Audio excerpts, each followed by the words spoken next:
As humans, we need healthy community and family relationships and commitments in our life. It doesn't matter if you're single or married, whatever. That's just anthropologically, we need that. And I remember at COVID, beginning of COVID, I was recently starting on the monastery. I was starting Scent. And so it was a very busy period. And I was just kind of by myself starting it, So I was like, well, this is kind of great that COVID, because then I could just like work a whole lot and then just make a lot of progress on this thing. And I did that.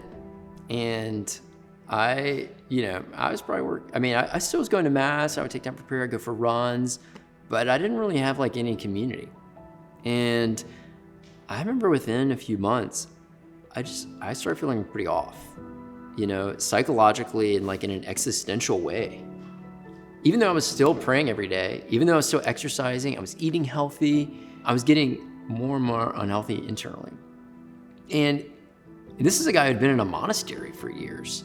I began to realize that was the reason, because I wasn't taking time for healthy community relationships that built me up and just interacting in person with other humans.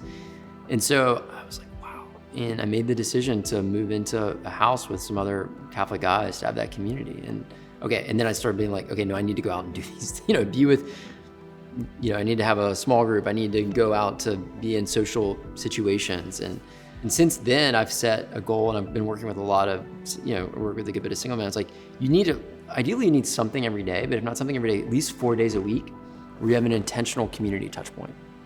You get coffee with someone, you go to a small group, you go to a, happy, even if it's like a healthy happy hour thing, like something like that. We need, I don't care if you're an introvert or extrovert, it doesn't matter. You just need that as a human. And so architecting that into your routine and your schedule, I think is super important regardless of your state in life.